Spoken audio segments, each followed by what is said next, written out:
Sathyajothi films பிரம்மாண்ட தயாரிப்பில் தனுஷ் நடிக்கும் கேப்டன் மில்லர் ஜனவரி 12 முதல் உலகமெங்கும் உங்கள் அபிமான திரையரங்குகளில். பொங்கலோ பொங்கல், தி சென்னை சில்க்ஸின் happy Pongal. Let the celebrations begin. முதல்வர் ஸ்டாலின் சிகிச்சைக்காக வெளிநாடு பயணம்.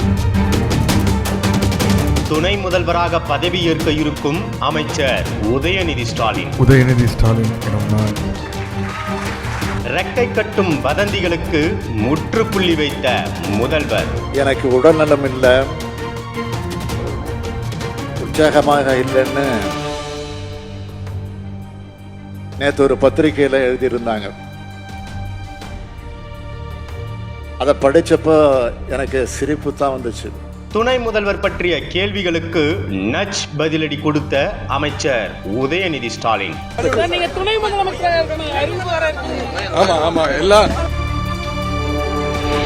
திமுகவின் இளைஞரணி தலைவரான உதயநிதி ஸ்டாலின் 2021ஆம் ஆண்டு நடைபெற்ற சட்டப்பேரவை தேர்தலில் போட்டியிட்டு முதல் முறையாக சட்டமன்ற உறுப்பினராக தேர்வு செய்யப்பட்டார். அதற்கு பிறகு சுமார் ஒரு வருட காலம் சட்டமன்ற உறுப்பினராக மட்டுமே செயல்பட்டு வந்த உதயநிதியை அமைச்சராக்க வேண்டும் என்று திமுகவின் பெரும்பாலான உறுப்பினர்கள் விருப்பம் தெரிவிக்க, அதன்படி கடந்த 2022ஆம் ஆண்டு தமிழ்நாடு அரசின் விளையாட்டு மற்றும் இளைஞர் நலன் ஆகிய துறைகளின் அமைச்சராக நியமிக்கப்பட்டார் உதயநிதி ஸ்டாலின்.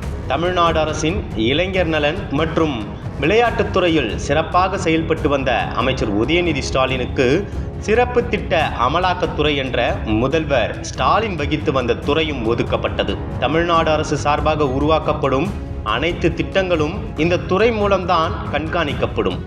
அந்த அளவுக்கு முக்கியத்துவம் வாய்ந்த துறையை அமைச்சர் உதயநிதிக்கு ஒதுக்கப்பட்டதன் மூலம் அவருக்கு மேலும் சில உயர் பொறுப்புகள் கொடுக்கப்படலாம் என்கிற கருத்து அப்போதே பேசப்பட்டது. அமைச்சர் உதயநிதி ஸ்டாலினுக்கு சிறப்பு திட்ட அமலாக்கத்துறை அமைச்சராக கூடுதல் பொறுப்பு வழங்கப்பட்டதால் அவர் விரைவில் துணை முதல்வராக நியமனம் செய்யப்படலாம் என்ற தகவல்கள் கடந்த ஓராண்டு காலமாக பல்வேறு தரப்பினராலும் பேசப்பட்டு வரப்படுகிறது. இந்த நிலையில் தற்போது அதற்கான காலம் நெருங்கிவிட்டதாக திமுகவில் உள்ள சிலரே தங்களுக்குள் பேசிக்கொண்டதாகவும் சொல்லப்பட்டது. அதாவது ஜனவரி 21ஆம் தேதி சேலத்தில் திமுக இளைஞரணி மாநாடு நடைபெற உள்ளது.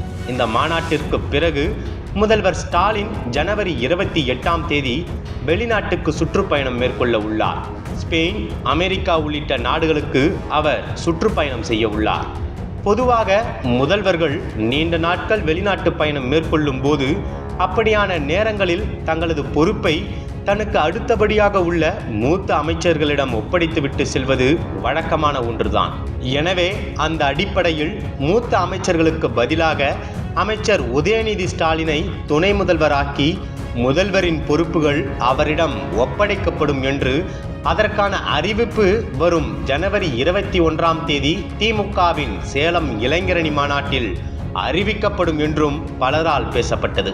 இந்த நிலையில் சமீபத்தில் நடந்த பத்திரிகையாளர் சந்திப்பு ஒன்றில் அமைச்சர் உதயநிதி ஸ்டாலினிடம் துணை முதல்வர் நியமனம் குறித்து செய்தியாளர்கள் கேள்வி எழுப்பினார்கள். அதற்கு பதிலளித்த அமைச்சர் உதயநிதி ஆம் ஆம் என்று பதிலளித்தார். பின்னர் செய்தியாளர்கள் தொடர்ந்து அது பற்றி கேள்வி கேட்க, அனைத்து அமைச்சர்களும் முதல்வருக்கு துணையாக இருப்போம் என்று சாதுரியமாக பதிலளித்து துணை முதல்வர் பற்றிய வதந்திகளுக்கு அமைச்சர் உதயநிதி ஸ்டாலின் தற்போதைக்கு முற்றுப்புள்ளி வைத்துள்ளார்.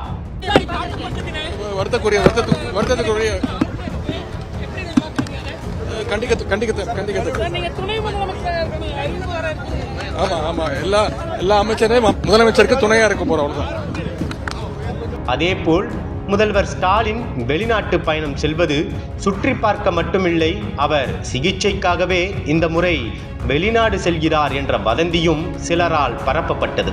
ஆனால் சமீபத்தில் தமிழக அயலக நல வாரியம் சார்பாக நடந்த விழா ஒன்றில் கலந்து கொண்ட முதல்வர் ஸ்டாலின் தனது உடல் நலம் குறித்து வெளியான செய்திகளுக்கு தக்க பதிலடி கொடுத்துள்ளார். அந்த விழாவில் பேசிய முதல்வர், எனக்கு உடல் நலமில்லை, உற்சாகமில்லை என்று நேற்று ஒரு பத்திரிகையில் எழுதியிருந்தார்கள். அதை படித்தபோது எனக்கு சிரிப்பு தான் வந்தது. தமிழ்நாடும் தமிழ்நாட்டு மக்களும் மகிழ்ச்சியாக இருக்கும்போது அதைவிட வேறு என்ன வேண்டும் எனக்கு? அதைவிட எனக்கு வேறு என்ன குறை இருக்கப் போகிறது? நேற்று ஒரு பெண்மணி மகளிர் உதவித்தொகை பொங்கல் பரிசு, வெள்ள நிவாரணத் தொகை என ஒரு மாதத்தில் ரூபாய் 8000 அரசு கொடுத்ததை சந்தோஷமாக கூறினார். அவர் முகத்தில் பார்க்கின்ற மகிழ்ச்சிதான் எனக்கான உற்சாகம். எனக்கு மக்களை பற்றிதான் எப்போதும் நினைப்பே தவிர என்னை பற்றி இருந்ததில்லை. எந்த சூழலிலும் மக்களோடு இருப்பவன் நான். எனது சக்தியை மீறி உழைப்பவன் நான். எனவே இது போன்ற செய்திகளை ஒதுக்கிவிட்டு மக்களுக்காக உழைப்பேன் என்று உறுதிபட தெரிவித்துள்ளார். எனக்கு உடல்நலம் இல்லை, உற்சாகமாக இல்லைன்னு நேற்று ஒரு பத்திரிகையில் எழுதியிருந்தாங்க. அதை படித்தப்போ எனக்கு சிரிப்பு தான் வந்துச்சு. எனக்கு என்ன குறை?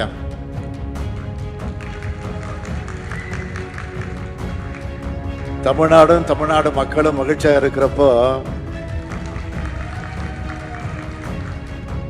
அதை விட வேற என்ன வேணும் எனக்கு? நேற்று ஒரு வீடியோ பார்த்தேன். சென்னையை சார்ந்த ஒரு சகோதரி பேசுறாங்க. கலைஞர் மகளிர் உரிமை தொகையில் 1000 ரூபாய் வந்துருச்சு. பொங்கல் பரிசா 1000 ரூபாய் வந்துருச்சு. அரிசி, சர்க்கரை, கரும்பு வந்துருச்சு. வெள்ள நிவாரணமா 6000 ரூபாய் கிடைச்சிருச்சு. ஒரு மாசத்துல முதலமைச்சர் 8000 ரூபாய் கொடுத்துட்டார். பொங்கலுக்கு யாரையும் நான் எதிர்பார்க்க தேவையில்லைன்னு பேட்டி கொடுத்திருக்கிறார் அந்த சகோதரி. அவர் முகத்துல பார்க்கிற மகிழ்ச்சி தான் எனக்கான உற்சாக மருந்து. எனக்கு மக்களை பற்றி தான் எப்போதும் நினைப்பே தவிர என்னை பற்றி இருந்ததில்லை. எந்த சூழலையும் என்னோட மக்களுடன் இருப்பவன் நான். என் சக்தியை மீறியும் உழைப்பவன் நான். இது மாதிரி செய்திகள்லாம் ஒதுக்கி தள்ளிவிட்டு உழைச்சிக்கிட்டே இருப்பேன். இப்படி முதல்வர் மற்றும் அமைச்சர் உதயநிதி ஸ்டாலின் ஆகிய இருவரும் தங்களை பற்றி பேசப்பட்ட எல்லா வதந்திகளுக்கும் முற்றுப்புள்ளி வைத்திருப்பதால் தமிழக அரசியல் களத்தில் பரபரப்பாக பேசப்பட்ட பல விஷயங்களுக்கு தெளிவான விடை கிடைத்திருக்கிறது. நக்கீரன் டிவிக்கு சப்ஸ்கிரைப் செய்யுங்கள். உங்கள் ஆதரவே எங்கள் பலம். ஆசிரியர்களுக்கு நண்பனாகவும் மாணவர்களுக்கு ஆசானாகவும் திகழும் தேர்வு வழிகாட்டி. ஒவ்வொரு பாடத்திற்கும் அனுபவமிக்க ஆசிரியர்களின் துல்லியமான தெளிவான விடைகள். CNC இருக்கு, தேர்வு பயம் எதற்கு? இது தீரன் பப்ளிஷிங் ஹவுஸ் விற்பனை வெளியீடு.